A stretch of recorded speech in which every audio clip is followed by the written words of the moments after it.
श्रीमात्रे नमः। रामचंद्र परब्रह्मणे नमः। ओम नमः शिवाय। ओम ध्यानमूलो गुरुमुखे पूजमूलो गुरुपादः मंत्रमूलो गुरुवाक्या मुक्तिमूलो गुरुकृपाः गुरुर्ब्रह्मा गुरुर्विष्णु गुरुदेवो महेश्वर गुरु साक्षात् परब्रह्म तस्मै श्री गुरुवे नमः।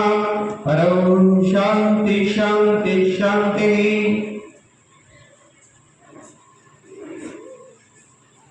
जगत्कर्ता जगत्पिता सृष्टिकर्ता सच्चिदानंद नित्य परिपूर्णటువంటి పరమాత్మను మదినస్మరించి ఈరోజు విశేషంగా విజయదశమి శుభ సందర్భంగా రాయకోట్ మండల కేంద్రంలో భద్రకాళి సమేత వీరభద్రేశ్వర దేవస్థాన ప్రాంగణంలో కళ్యాణ మంటపమున వేదిక పైన ఈ యొక్క కార్యక్రమంలో విశేషంగా విజయదశమి శుభ సందర్భంగా మరియు మన ఆర్ఎస్ఎస్ వీరికి 100 సంవత్సరాలు సంపూర్తి అయినటువంటి ఈ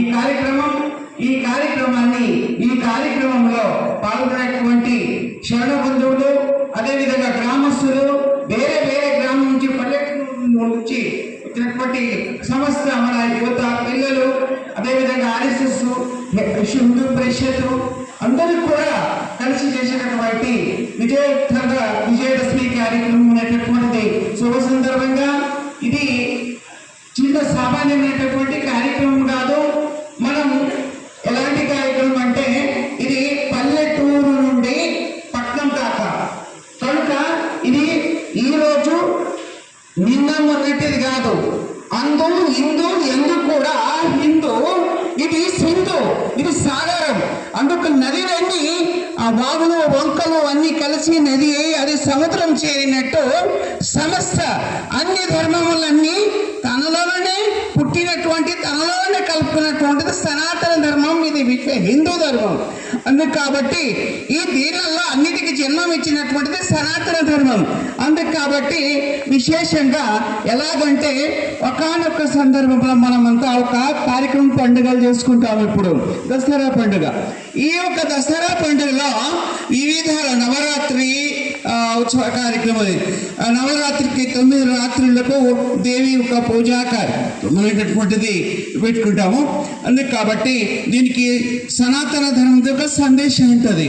రాముంది శివుంది అథవా కృష్ణుంది ఒక సనాతనంగా వచ్చేటటువంటిది. ఇలాగా ఇక ఉపశాఖలు ఎన్నెన్నో ధర్మాలు పుట్టుకొస్తాయి. దానిలో ఈ విశేషంగా మన ఒక మహాభారతంలో ఆ కృష్ణుడు ఆ ఒక పంచపాండవులు ఉన్న సందర్భంలో ఆ ఒక పంచపాండవులకు కష్టం ఒక కాలంలో వనవాసం వస్తుంది. ఆ సందర్భంలో వాళ్ళ యొక్క ఆయుధాలన్నీ చెట్టు మీద పెట్టేసి వాళ్ళు అడవిలకు అరణ్యంకు నాసుకెళ్తారు. ఆ సందర్భంలో ఏది కూడా తీసుకెళ్లకుండా నారపంచే నారసీర వీళ్ళని కట్టుకొని ఈ ఒక పంచపాండవులు వెళుతుంటారు.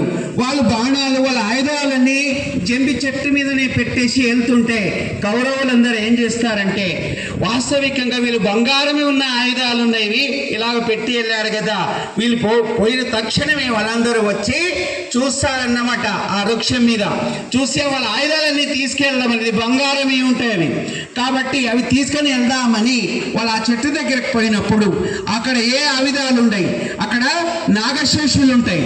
అందుకు కాబట్టి ఇది ఒక శ్రీకృష్ణుని దివ్య భవ్యమైన ఆశీర్వాదం, ఆయన ఒక శక్తి. అందుకు కాబట్టి మొట్టమొదలుగా మన ధర్మ సంస్థాపనకు ప్రతి ఒక్క సంస్కారంకు సంవిధానానికి ఏం కావాలంటే మొదలు గురువు కావాలి. గురువు కావాలి. అందుకు పంచపాండవులకు రామునికి ఈ యొక్క సనాతన ధర్మంలో గురుకు ప్రాధాన్యత ఉంటుంది. అందుకు గురువు నుంచే మనకు మనిషికి గురి సక్సెస్ కాగలుగుతుంది. అందుకు కాబట్టి మనకు గురి ఉండాలి, ఎంత గురువు ఉండాలి. కాబట్టి ధర్మం రక్షితో రక్షిత అన్నట్టుగా ధర్మాన్ని మనం రక్షిస్తే మనకు ధర్మం రక్షిస్తుంది. అందుకు సత్య, ధర్మ, ప్రేమ, శాంతి, ఇదే కృత, త్రిత, ద్వాపర, కలియుగం.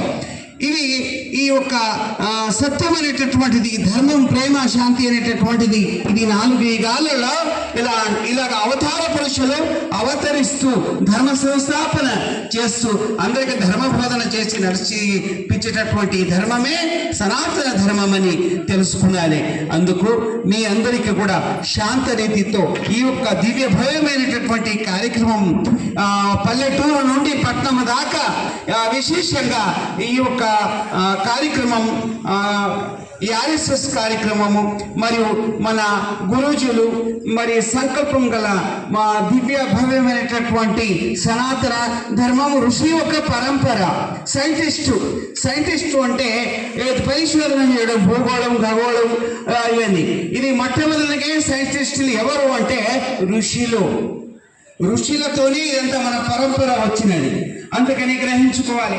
ఋషులంటే అడవిలో ఉంటారు, ఋషులంటే చెట్ల కింద ఉంటారు, ఋషులంటే కొండల్లో ఉంటారు. వాళ్ళు ఎందుకు ఉంటారు, ఏంటికి ఉంటారు అందుకు గ్రహించుకోవాలి.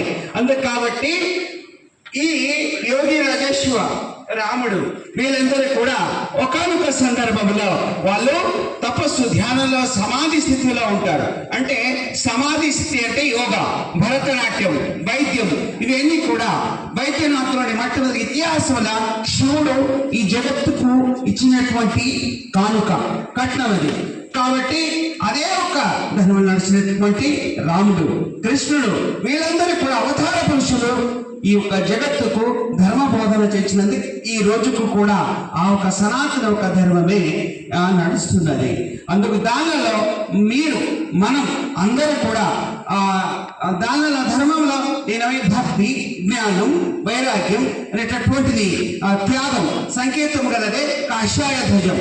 కాబట్టి ఈ కాషాయ ధ్వజం అంటే ఏంటి అంటే త్యాగ సంకేతం. భక్తి, జ్ఞానం. భక్తితో పాటు మనిషికి జ్ఞానం ఉండాలి. ఏం జ్ఞానం ఉండాలి? ఈ యొక్క భక్తి జ్ఞానం దేశభక్తి, రాష్ట్ర భక్తి, అందుకు ధర్మ భక్తి అనేది ఉండాలి.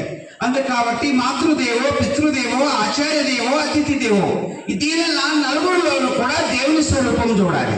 మొట్టమొదటిగా తల్లి గురువు, రెండోది తండ్రి, మూడోది ఆచార్య అంటే చదువు శాస్త్రం చెప్పేటటువంటి గురువు, ఆత్మజ్ఞానం సంబంధించినటువంటి యోగా, ధ్యానము, ప్రార్థన చేయించేటటువంటి గురువు, ఆత్మతత్వ గురువు. కాబట్టి అతిథి అంటే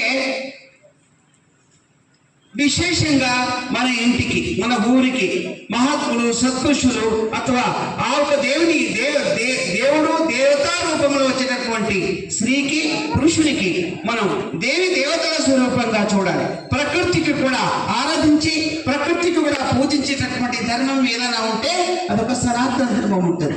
ఎందుకు అంటే చెట్టుకు, పుట్టకు, ప్రతి ఒక్క దానికి దైవీ స్వరూపంగా చూస్తారు. అవి రక్షణ, ధర్మం రక్షితో రక్షిత అంటే ఇదే. అంతే కాబట్టి అవన్నిటికి దైవీ స్వరూపంగా నది, నదములు అన్ని కూడా, పర్వతాలు, గోవులు, పశువు, పక్షులు కూడా. మరి ఇప్పుడు చూడు, పక్షులలో కూడా ఒక దైవీ స్వరూపంగా చూసే